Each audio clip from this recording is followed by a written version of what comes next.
This one machine was commissioned in 1989, and here we have three major galleries. The first gallery is known as Traditional Warfare Gallery, where we can see the evolution of a weapon from the crudest implement of the modern warfare. We have the second one known as Armed Forces Gallery. The Armed Forces Gallery is where we can trace the origin of Nigerian Army. We also see our past military leaders as they come and go, and other military officials that are important. While the third is called the Civil War Gallery, where we can locate the voice of Biafra, the radio house of Biafra during Nigerian Biafran War. It's an underground building, popularly referred as a bunker. Apart from that, we also call the Open Air Gallery, divided into three: the Army section, the Air Force, and the Naval section.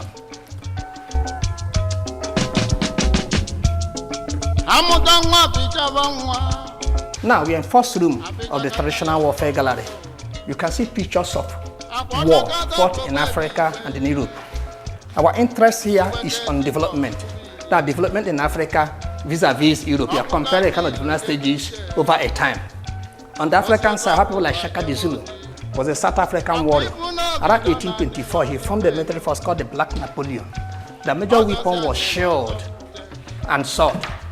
The second is called the Amazons of Dahomey, the group of women folk warriors formed by King Agaja. That was 1727. They make use of that long gun you are seeing, known as the musket gun. At their tender age, they normally cut off their right breast for effective use of the gun because the breast disturbed them in active action. The third is called the Menelik, the Ethiopian emperor, Ahmed the Egyptian. Dengon was dominant in his own task. You can see him mounted on a horse with his chariots. We have also the Zanzibars. On the European side, we have the Carthaginians that attacked Rome in 207 BC. You can see elephant. Elephant is the major means of movement. And they made use of javelin as instrument of warfare. Father considers the first time they introduced javelin in warfare. It is used in sports. We have the Aging Court of 1450. You can see sword and shield as dominant in that warfare, just as you have the American War of Independence, 1776. The British colonized the Americans. Around 1776, they revolted against the British government. They fought a war and won that war and gained independence in 1776. But as I said earlier, when interest is on development, if you watch the weapon they are using over there, it's mostly sword. The American War of Independence 1770s, you can compare them with the Amazons and Shaka the Zulu of 1824, which the instrument of warfare is also metal. So if you are saying that if the instrument of warfare is dissenting, it simply means that we are developing at the same rate at that time. That at the time Europeans advanced more than the Africans. That's why we started having problems. We now ask questions, why? Why must they advance so much? Since at the time they were developing at the same rate. We discussed the history, we discussed the imperialism and colonialism. There are some of the factors that led to that deterioration. The other picture you can see the Vikings around 8th century, group known as the Vikings in the top part of Europe. They used the horses. Then the next picture you can see at the earliest period, when cannon was introduced, you can see that is a cannon. That was the first artillery produced by man, first produced by the Portuguese, used in major war there. If you are concerned with history, you understand by 1789, when French Revolution took place, a man came to power known as Napoleon Bonaparte. In his bid to solve what was called Sabdon in Europe, he started what's called the continental system. In that war, cannon was used, which is a major deviation for use of sword now and shield.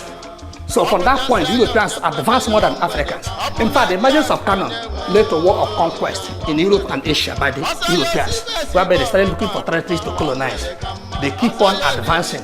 First World War, trench warfare was introduced, where they dug trenches, a popular system adopted by the Biafrans during the Nigerian Biafran War, whereby you go to Mozambique, you see where they dug kind of hole to stop bullets from getting at them. At the time, a modern soldier emerged, Stalingrad 1942, during the Second World War. They also have an important picture here that is depicting the African people. At the earliest period, when men are going to war, they kill the women, the children on top of trees, also arm them with a dangerous weapon. You can see that gallant woman attacking the forces on the ground. The idea is to destabilize them so that the foot soldiers will come out and really deal with them. But what we are saying, apart from the normal pictures you are seeing, we are saying that this is the earliest strategic studies in Africa. That also mounting surveillance in warfare. Also that Africans also cooperated towards the great march towards civilization, just like every other culture. We have the early man. You can see various stones made used by the early man. We have like the stone ball, see that one looks like ball, the stone ball, the scrappers, the stone axe, From those you now get the money at the sling, catapult, a similar thing David used as a shepherd boy. But what we are saying that as they are making use of that in the Middle East, also making use of the similar thing over here. That by declaring technology at par, that is our interest. You can see a sword, they produce a sword.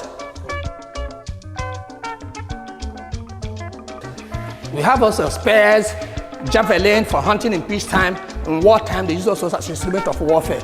We have the shield for defensive purposes. When you use the sword for offensive, you use the shield for defensive purposes. If you are very observant and watch those shields, you see they are made for different materials. We have the raffias, we have the animal skins, we have metals. It's only depicting the stages of development by the people. When the arrow mat is made of stick, they were defending themselves with those raffia, and when they found iron, those advanced to defend themselves with stronger defensive mechanism. As you can see, the bows and arrows over here, most of them are made of ordinary stick. At a time also, they started attaching iron at the mouth of the arrow. That's when they found iron, depicting development. Quivers, the jacket you put the arrow mat, we refer to as the quivers. That's why you can see them there. But if you observe very well, this other one is called crossbow. You see, it says foreign to us, it was also adopted as a kind of being imbibed with the foreign technology at the earliest time. But it's only the people that we are developing that can really acquire a foreign technology and also use it over a time. So we have also the musical instruments purely for communication in traditional setting. We are entering inside the next gallery. Remember, I introduced three major galleries: the traditional warfare gallery, the armed forces gallery, and the civil war gallery. We are now moving inside the armed forces gallery, where I mentioned that the armed forces is divided into three: the army, the navy, and the air force. As you are moving in now, you see the Nigerian flag first, and the other flag that is three together is the army flag, the navy flag, and the air force flag, respectively. The army flag, the navy flag, and air force flag, respectively. That's what you see there, introducing the three arms in the armed forces. Now we are moving inside the armed forces gallery. Now the armed forces gallery, as I say, divided into three, but the gallery itself is divided into four. The armed forces is divided into three, but the gallery itself is divided into four. Why? To accommodate the colonial army. The colonial army is where we can trace origin of Nigerian army. You know, everything has a beginning. So Nigerian army started from somewhere, from the colonial army. Now, the evolution of Nigerian army started the West African Frontier Force from the 1922. And that you are looking at the soldiers of West African Frontier Force. You can see them on barefoot. One white man commanding them. That is why I will have trouble with it. Sometimes the British state, when they claim that they conquered West Africa. If you see that, there's no way one man can conquer West Africa. But they were able to use the people to conquer the people. That's why I said the mistakes of the past. That's what I term the mistakes of the past of the Africans. They were able to use, that's one paper I was presenting, I term the mistakes of the past. See, now how can just one man using a people to conquer the people? Well, it's our people that were able to conquer us by themselves. Now if you move further also, in 1956, it was called Queen's Own Nigerian Regiment. Remember, in 1952, it was called Queen's Own. It was called West African Frontier Force. In 1956, it was called Queen's Own Nigerian Regiment. In 1960, it was called Royal Nigerian Army. Royal Nigerian Army. That means it's still not independent, linking somewhere to the British. And then in 1963, it was called Nigerian Army. So Nigerian Army was fully established in 1963.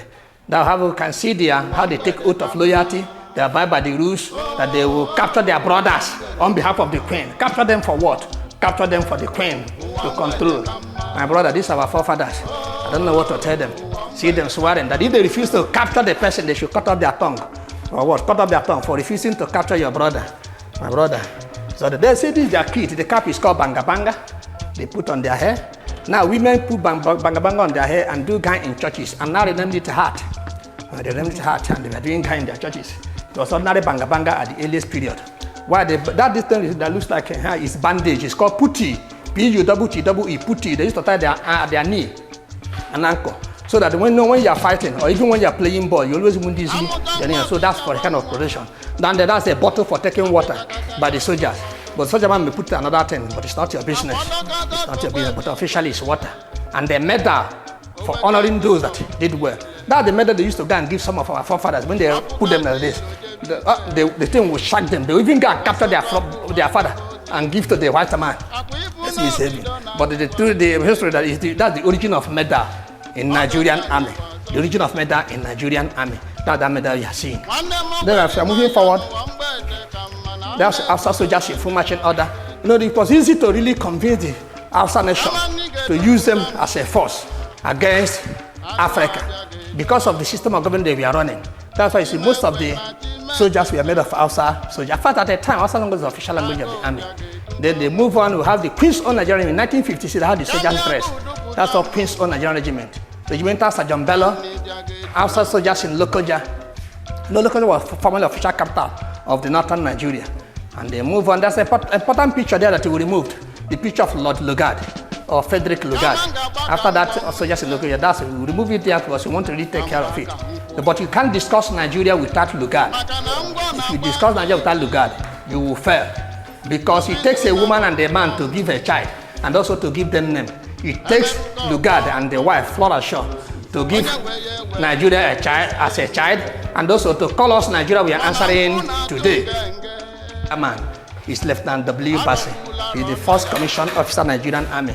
The second man, which is the Banga Banga, is J.T. Yaghirusi, the second commissioned officer Nigerian Army. The other one is called Kare Magare. He was in war for 24 years without promotion under British watch. He was later retired and also made captain and retired. I think that's one part that they named after him. We have King's College. They are using King's College to train the cadet boys. So these are King's College cadet boys in King's College. You see their white man well commanding them, even smiling as if they want good for us. They're just training them to have the people that will capture us. That's what I don't question about that. You see them also moving. And then the other white man is called General Lasha Westler, GOC West African Command. Lasha Westler. That means he was a West African Frontier Force Commander. GOC. See him there. Okada Boro, Provost Marshal of the First Division. Okada Boro, Provost Marshal of the First Division. We still can see Bassey again and J.T. Yaghirusi. We repeated the picture. Why we repeat the pictures? Because they are the pioneer of Nigerian Army. As we are leaving this place, we are entering Nigerian Army proper. Remember I told you this is colonial army. Where we trust Nigerian Army. This is not Nigerian Army. And the J.T. Yaghirusi and this other man, Bassey, we are the, say? Yes, to an extent, they started from the colonial army. They emerged as officers. Now, as they are forming Nigerian army, there are soldiers from colonial that formed Nigerian army now and joined Nigerian. Just as there are soldiers from, when we see the Air Force and the Navy, you see the same army. They are the ones who they are the commanders in the Air Force and the naval officers. Yes, from Ibeko. Yes, from Ibeko here. Okay, we are now inside Nigerian army proper. Nigerian army. What you are watching, the first picture we are seeing there is the former military president as they come and go. We had after the first General 1966, J.T. Yaghirusi came to power. The second picture, some of the pictures that are down at their cabinet. If you have heard of you see the picture of Ojukwu and Fajuyi, two of them, the important in the history of the war they are going to discuss. Then 29 July, there was a counter coup. Yaghirusi was killed, Gowon took over. Gowon stayed till 1975, Murtala ousted him out of power. Murtala never stayed long. February 1376, the Aboti Odinka, he was killed. But that coup was not that successful. So his second in command, Olusegun Obasanjo, took over the mantle of leadership. Obasanjo stayed till 1979 and handed over to a Democratic institution under Shagari. But since you are not doing civilian here, you won't see the picture of Shagari here. A little why Buhari bullied Shagari. Don't know why I normally use that word bully. Because I was taught in primary school, when you are too strong and be the small ones, that you can be called a bully. So that time we were very small in primary school. Those ones that are big, they always beat us. So we always refer to that word bully. But yes. Then at a time now, so when the big person now, as a force of a military force, we're able to take over from civilian government with a brutal force that I don't know the word to use. That's why I don't know when that word bully came out from my mouth. So they continue. You can see Babangida, his own time, took over under palace coup. They stayed also Abacha at his own time, and Abdul Salami in 1999 now handed over to Democratic Station. We are here today to Obasanjo. Today we have Tinubu. We'll move on. You can see the ceremonial uniform. The first picture you see is the ceremonial uniform. After the ceremonial uniform, you have their what we call their day-to-day working uniform and combat uniform. The one you see by your left, combat uniform. The one you see by your left. Then from there, the pictures that slide up here are pictures of Chief of Army Staff. Chief of Army Staff. That's the pictures. So after the combat uniform, you see the Chief of Army Staff. These ones we also always keeping the new ones, and you can see the picture of Ihejirika there and the minima, the current ones. Very soon we'll still see Brutal and other ones when there is need for that, or when the pictures are ready. All those ones will still come. The combat uniform. The pictures you are seeing here, these things are ceremonial uniform, working uniform, and combat uniform. But the originality, there's slight change now. The uniform, they are combat uniform, the one they put on when they are going to war. When you are in this ceremonial uniform, when they take you, when you see them doing marchings in television, you want to be a soldier. Because when they did the marching, you always want to be a soldier. But when you see them in combat uniform, even your mother will advise you not to be a soldier again. Especially when they see their video in Sambisa, they will advise you not to be a soldier again. But if you all of us are not soldiers, who will be a soldier? This Chief of Staff Supreme Headquarters. Chief of Staff Supreme Headquarters. Chief of Staff Supreme Headquarters. You call the military vice president. You can see Obasanjo, Chief of Staff Supreme Headquarters. That was the Chief of Staff Supreme Headquarters. You can see Obasanjo, Chief of Staff Supreme Headquarters. That's the military vice president. That is the time of Murtala. You also Idiagbon, Chief of Staff Supreme Headquarters. That's the time of Buhari, 1983 to 85. Then you can see at a time when Babangida came on board, Banda put that office and started calling them Chief of General Staff, whereby he released their powers. He started changing vice presidents anyhow, continued to change the vice presidents. However, here now, let's move now to the Navy, Nigerian Navy, the next gala, the Nigerian Navy. These are medals. Remember I told the origin of medals in Nigerian Army. We started from there. These are medals also in Nigerian Army. That place in the colonial army saw medals as I introduced it, and these are medals. That's the National Service Medal, the Independent Medal, the branch badge of rank for field marshals, and other important medals. But the other one that is big is not a medal. That if it's a medal, that one will be too heavy for somebody. That one is oxygen mask.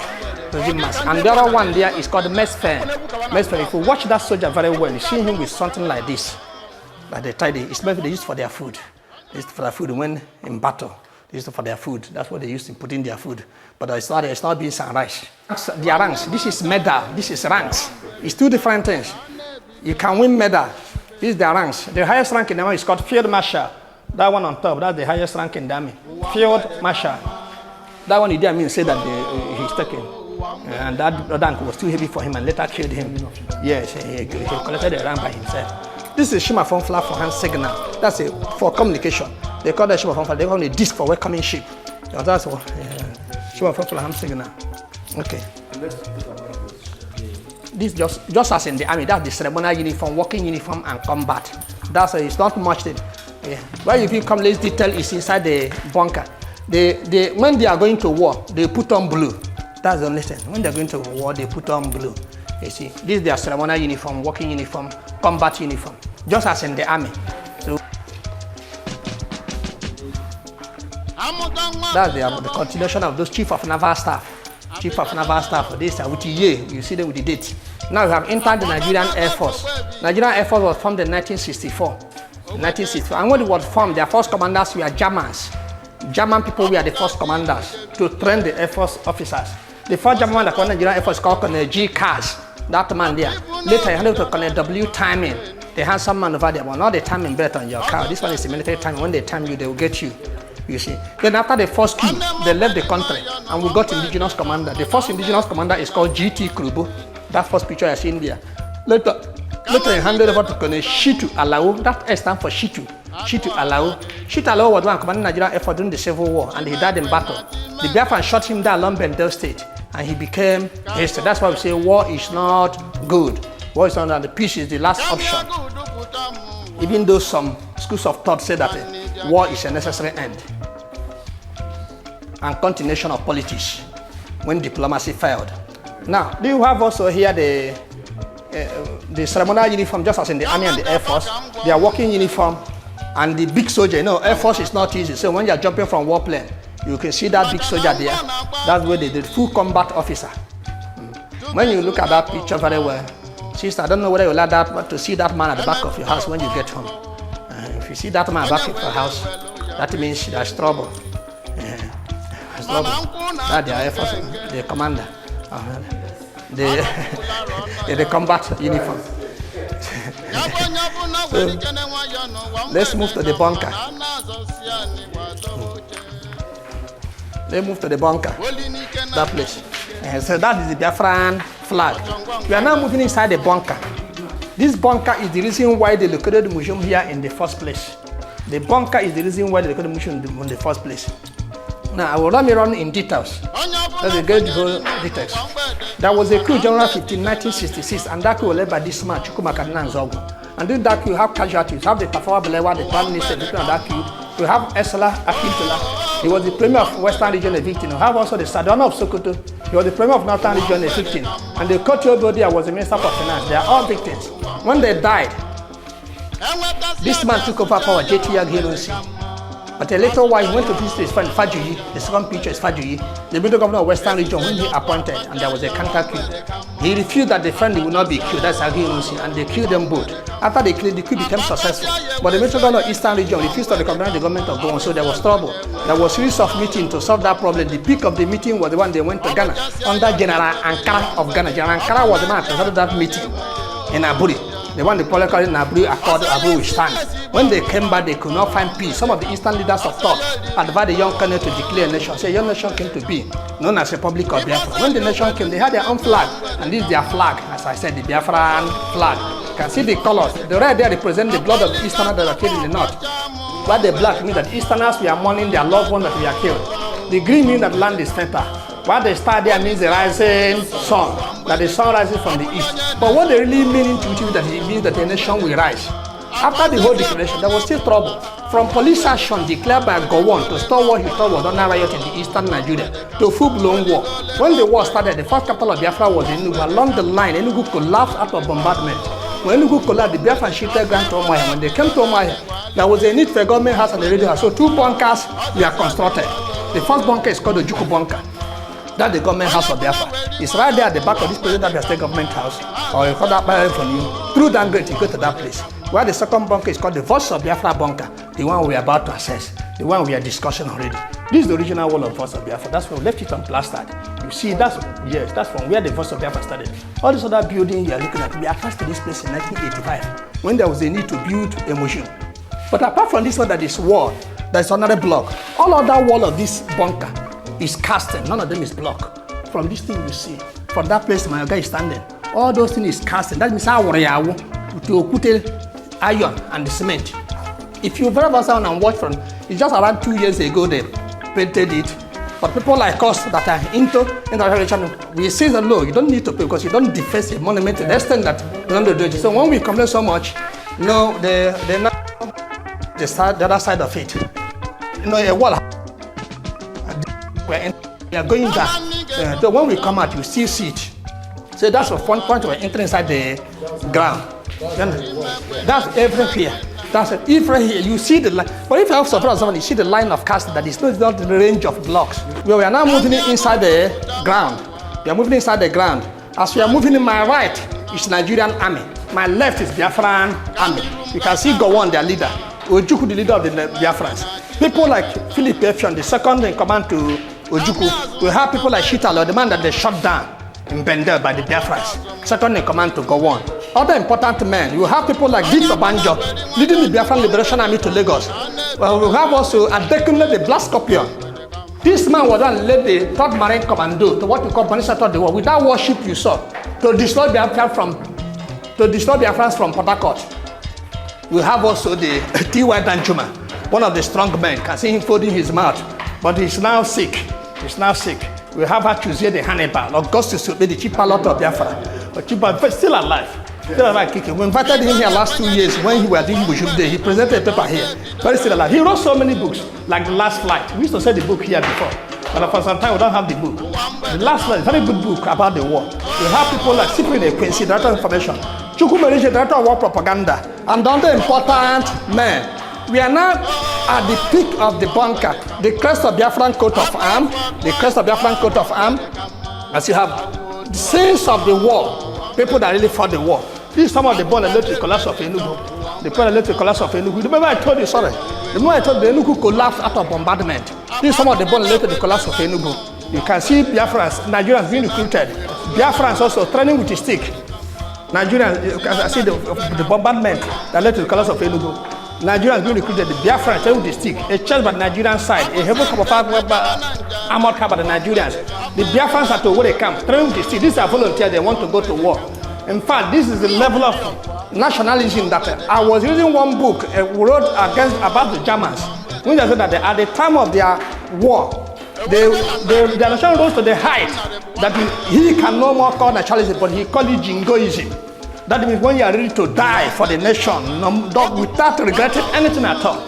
So when I now studying about some of the Biafran soldiers, I discovered that some of them, even with that gun, you can see them holding on that stick, ready to die. A man using stick to chase a man with AK-47. I believe it's at the level of jingoism, ready to die.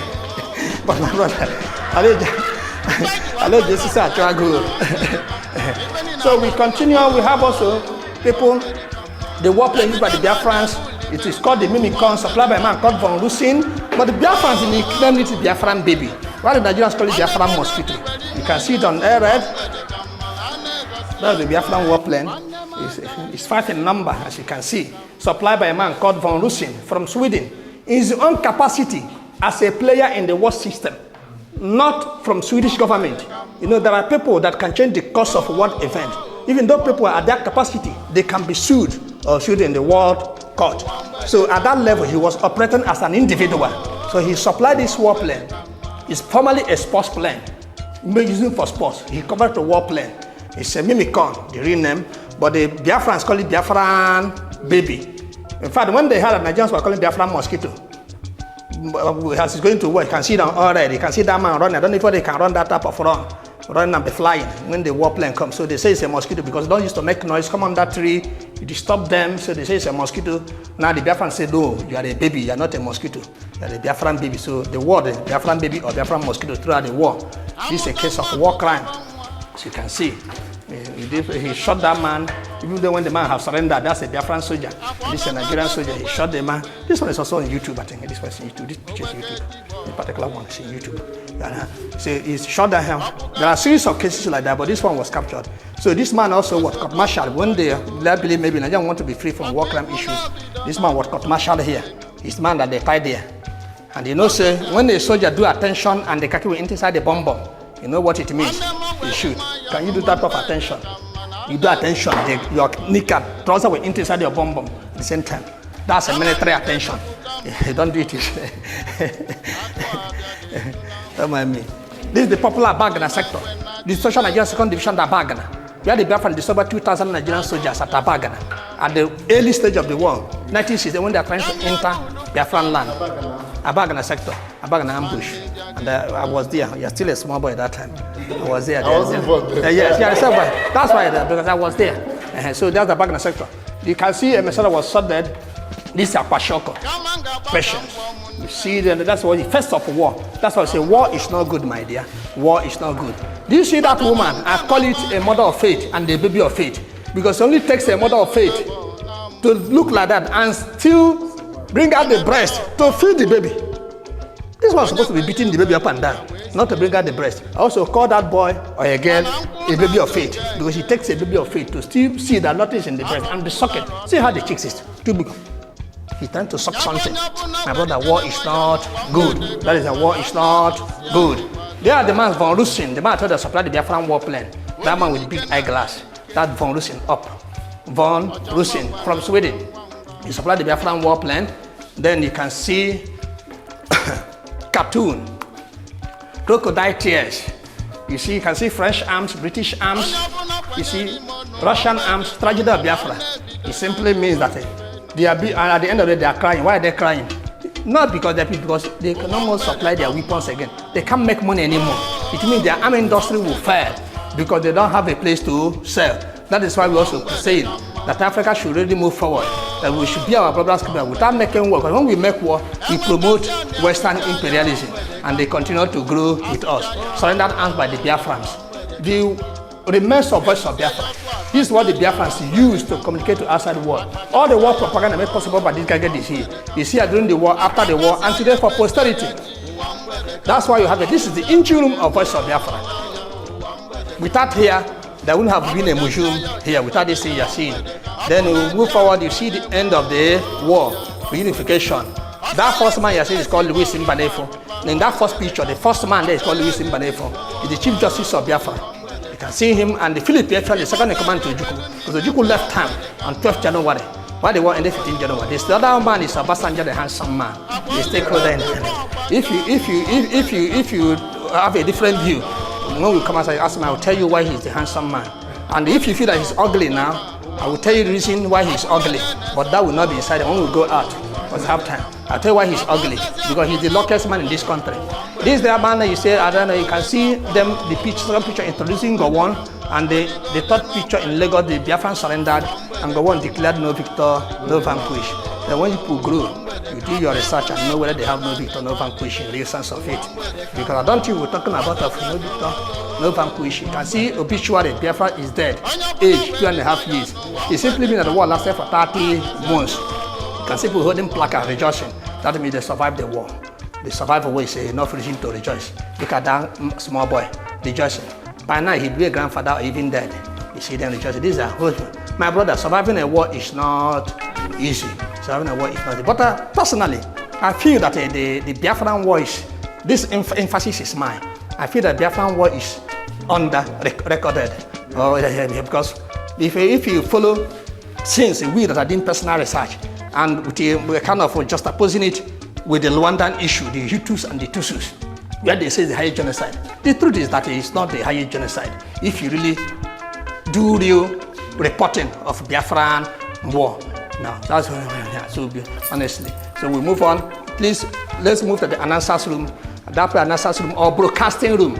Broadcasting room. This is the engine room. That's the broadcasting room. Honestly, too much time. So we are now the announcers room. We prefer calling the announcers room because mostly announcing reporting what was happening. So this is the announcers room or broadcasting room. The first area you see is Eastern Nigerian coat of arms. Adopted in the second leg you see they are called the Biafran coat of arms.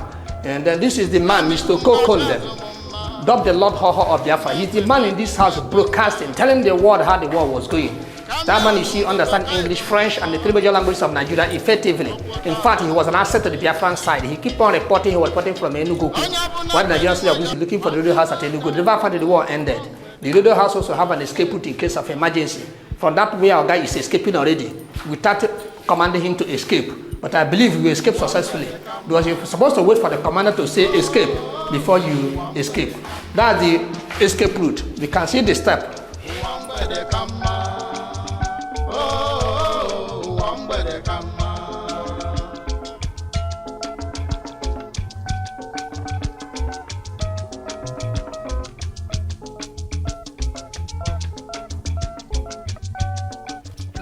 Now this is the link, linking the Ojukwu bunker, that the government house of Biafra and the Voice of Biafra. So when Ojukwu wants to pass through main town, want to come to the radio house, he passes through here to the radio house. During the way it was very deep. Because of human encroachment, before he was declared a monument, they have already distorted it. Okay. So let's take this side.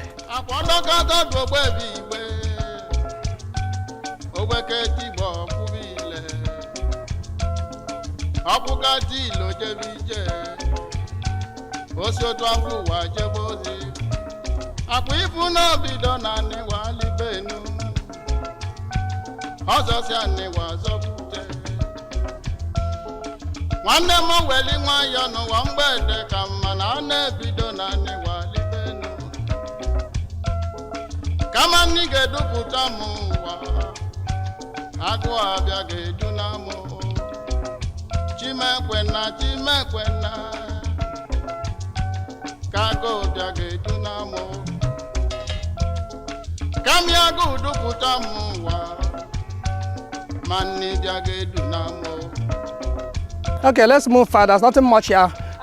What you just heard, that this is the open air gallery, as I explained earlier.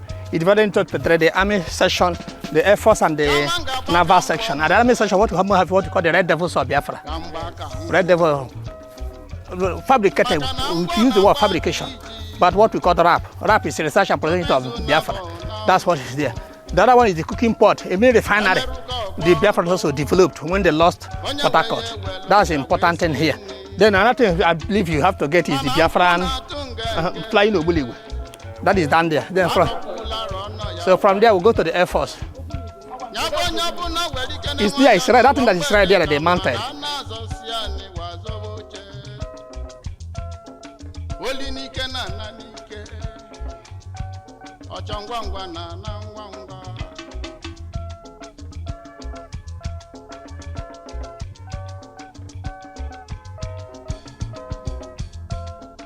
Onye ọbụla kwanyere ime ọnụ wa mgbede ka mma na na-ebido na n'ịwa ibe n'ọnụ wa mgbede ka mma. Ụwa mgbede ka mma. Ụwa mgbede ka mma. Ụwa mgbede ka mma. Ụwa mgbede ka mma. Enwetasị anyị asụcha ya ụwa mgbede ka mma. Asụcha ya akpacha ya ụwa mgbede ka mma.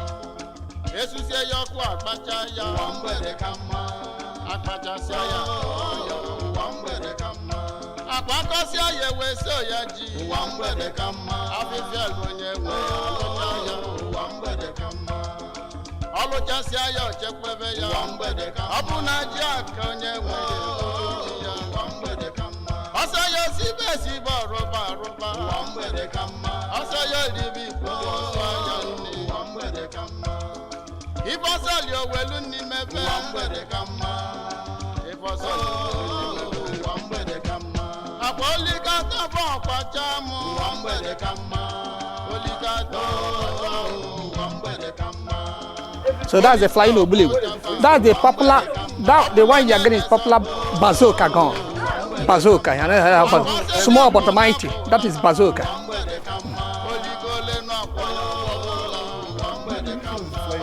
Yes. Well, I even walk and walk out. Okay, read about it. I mean, like seeing them is very, very.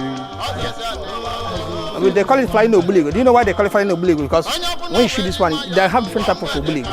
Obuligwe just mean Igbo just means mass killer.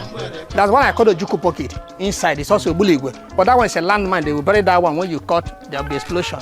Why this one? In the abag and ambush.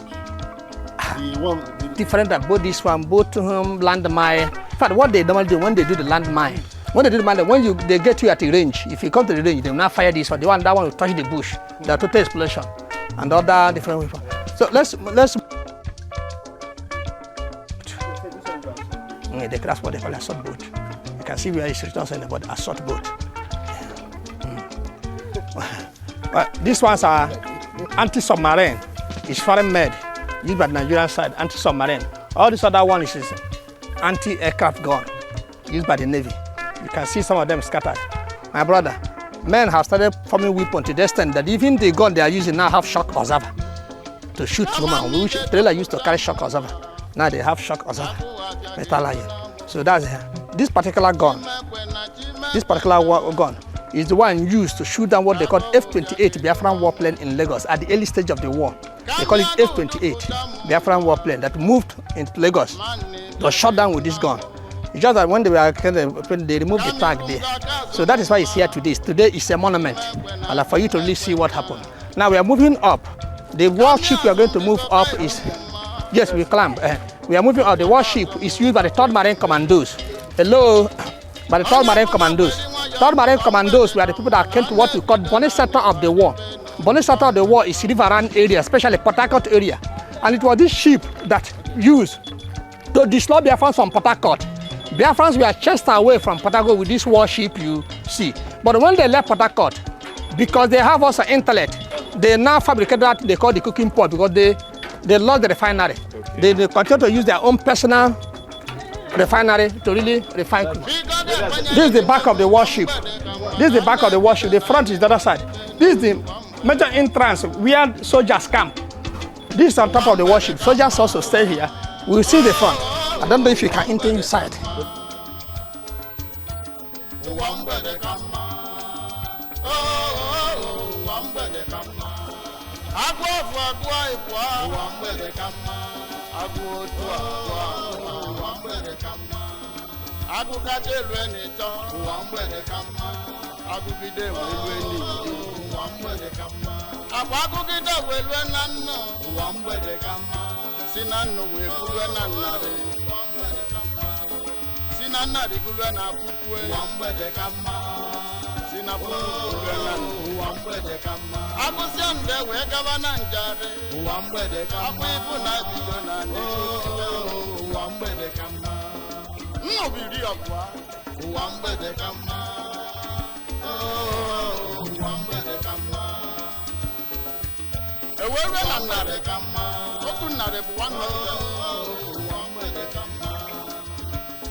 No, it's not the same thing.